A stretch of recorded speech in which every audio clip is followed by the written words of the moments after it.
I opened my phone and sighed loudly. 20 calls again today. The screen shows a large number of incoming calls. All of them are from my mother-in-law. She left several messages on my answering machine, all demanding money. Where is the $3,000 for my husband's hospital bills? We can't live like this. You are abandoning me. You heartless wife. I'll never forgive you. You should transfer the money to my account as soon as possible. I opened the voicemail with a completely cold feeling in my heart. What in the world is this person talking about? Does she really not think we don't know? I picked up my phone with the intention of putting an end to all this. My name is Megan. I'm 30 years old and I work as a freelance web designer. I've loved drawing since I was a child. And after graduating from high school, I enrolled in a design school. After graduation, I worked for a production company, but left 2 years ago and started working as a freelancer. At the time, I was quite reluctant to quit my job, but it was my husband, Robert, who gave me the push I needed. I met Robert 5 years ago, and after 2 years of dating, we were now married. After a year of being a married couple, I began to worry about my career and asked him for advice.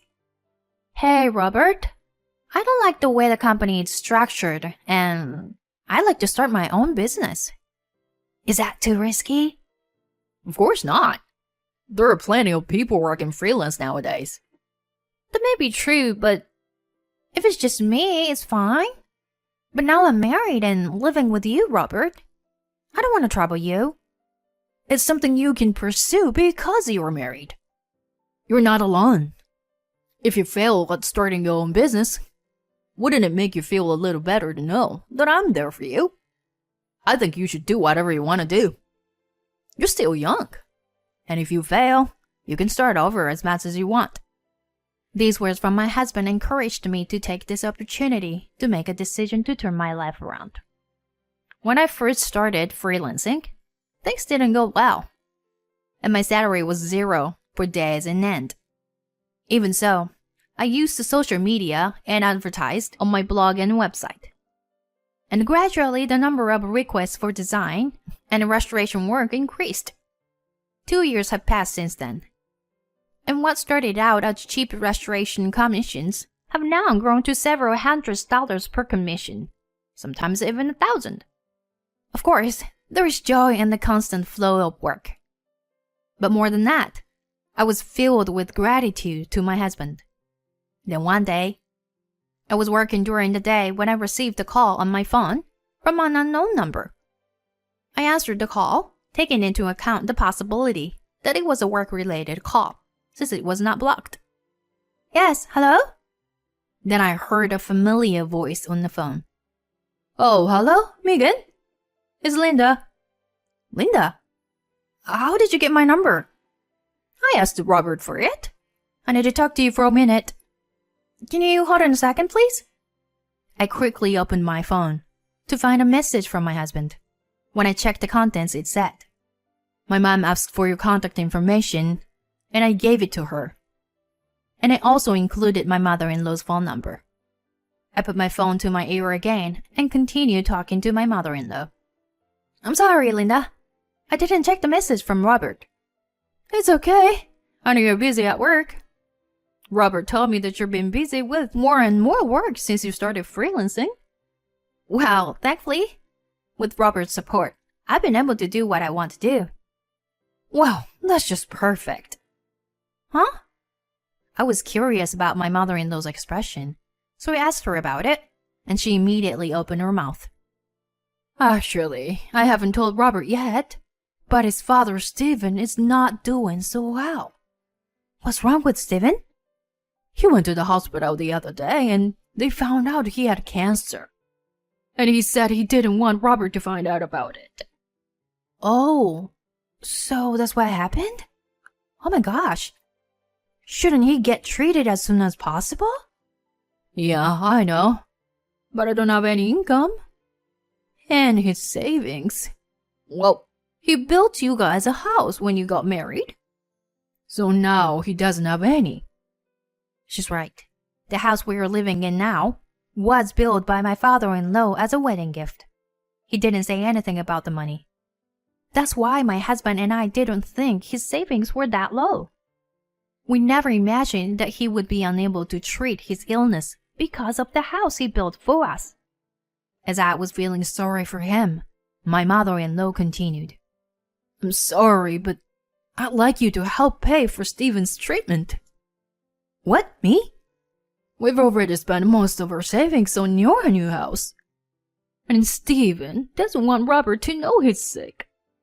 But I think it's better to let Robert know about the illness than me. I'm just trying to be considerate of Stephen's feelings. Come on, Megan. If you're so busy every day, you must have lots of income. I mean, I'd be lying if I said I didn't make a lot of money. I'm making many times more than I did when I was working in the office. But I'm the only one who knows about my father-in-law's illness. And I'm the only one who has to pay for his treatment. While I was thinking about this for a while, my mother-in-law followed up with a sigh. Megan, if we can't get Stephen the treatment he needs, it could get worse. What would Robert think? Do you know what the worst case scenario would be? I wish I could count on Robert too. But Stephen doesn't want to. But, Megan, you're the only one I can ask. I'm begging you. Please, pay for his treatment. After that, my mother-in-law asked me for help several times. And there was no way I could refuse. I wanted to help my father-in-law. So I decided to accept the offer of assistance. I'll send you the amount and account number later. So please transfer the money as soon as possible. My mother-in-law said and hung up the phone. A sigh escaped my mouth as I finished the exchange.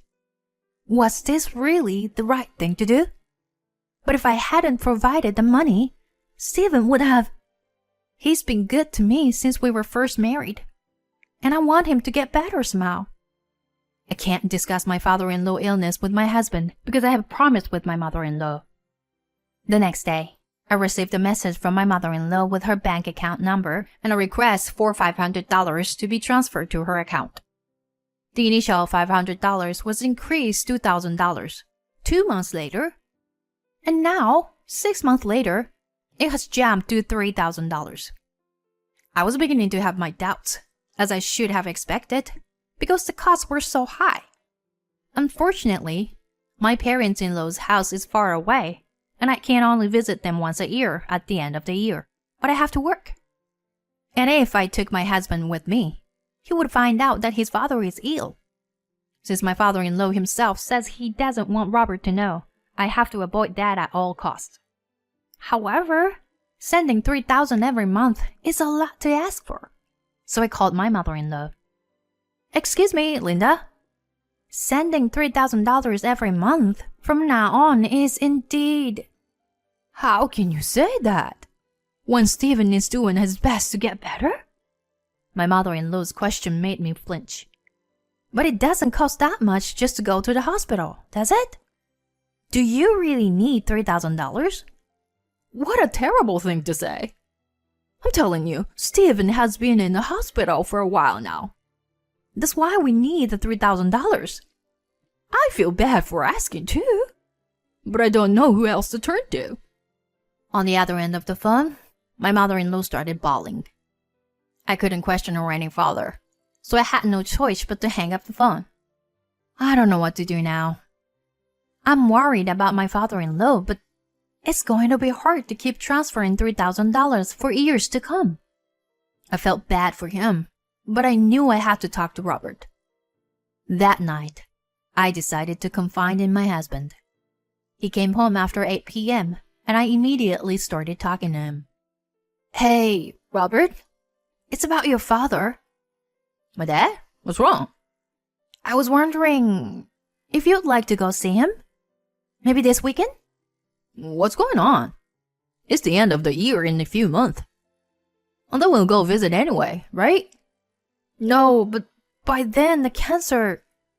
My husband's eyes widened and asked me questions. So I told him that my mother-in-law had called and that I was transferring a large sum of money every month. Then my husband hurriedly took his phone and started calling my parents-in-law's landline. My father-in-law doesn't have a smartphone, so that's the only place he can be reached. But no matter how many times we called, there was no answer. I suppose that's just as well. According to my mother-in-law, my father-in-law is in the hospital. So I called her and she didn't pick up, which made me nervous. We decided to go to my parents-in-law's house on the weekend. My husband rang the intercom as soon as we arrived. As we waited impatiently for my mother-in-law to come out, an unexpected person appeared at the front door. Oh, Robert and Megan. What's going on? I was so surprised to see my father-in-law in front of me that I was at a loss for words.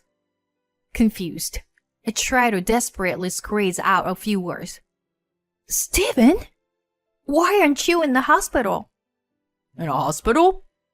How could I be in the hospital when I'm too healthy to have a medical checkup? What does he mean? Oh, is, Linda here? I need to see Linda. What? I need to check something with Linda. She told me that you had cancer, and I've been giving her thousands of dollars a month in support. As soon as I said all that, my father-in-law frowned. He thought about it for a moment, and then he invited us in. But no matter where I looked, my mother-in-law was nowhere to be seen. In fact, there was no one there but my father-in-law. Where is Linda? I asked, and my father-in-law bowed his head in apology. I was puzzled as to what was going on, but my father-in-law began to speak slowly.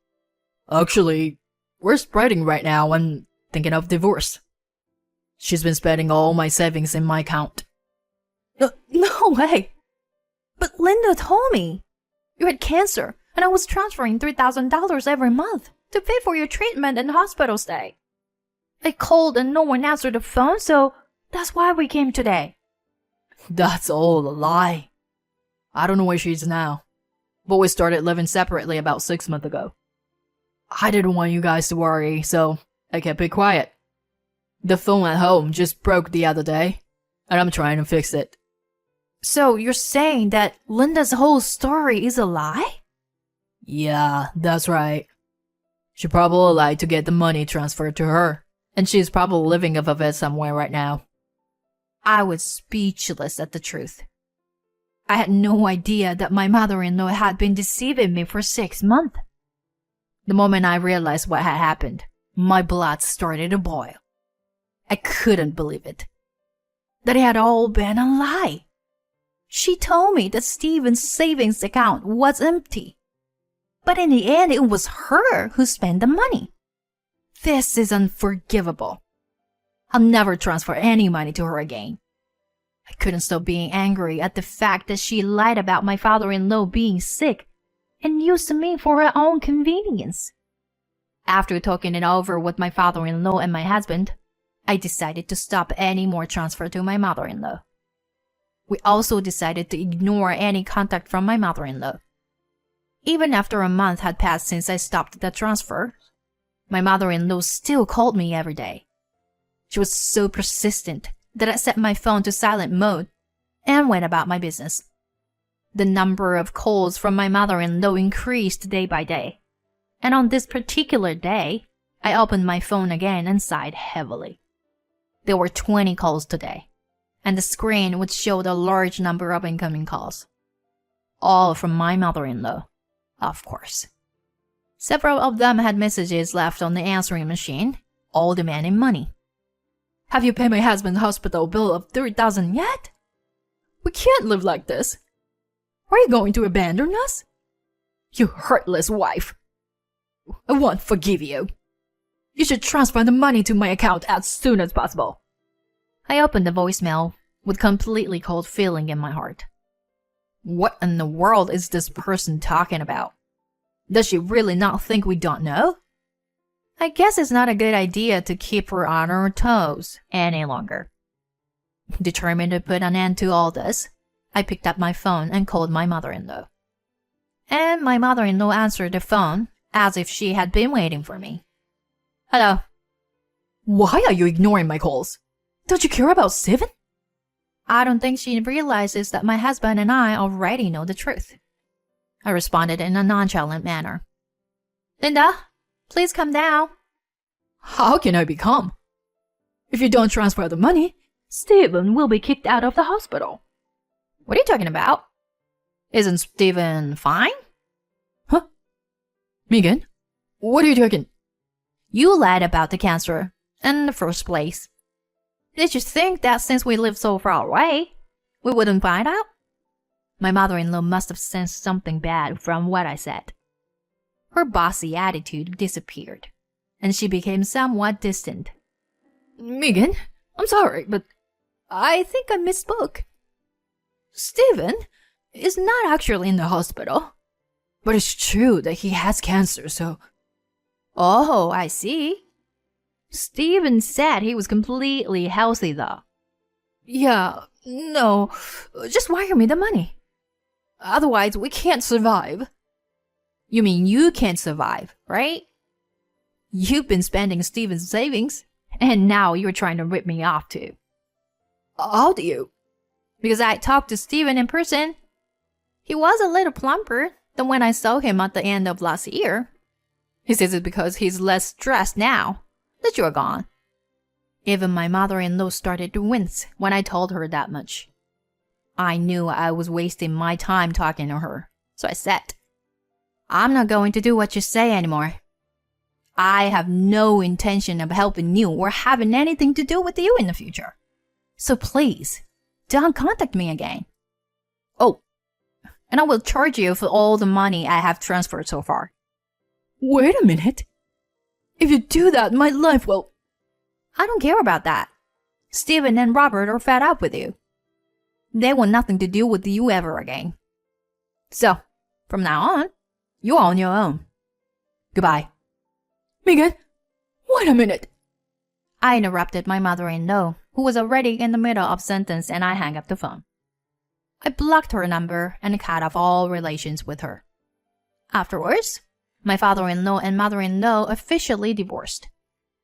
I consulted a lawyer and demanded full repayment of all the money I had transferred to my mother-in-law.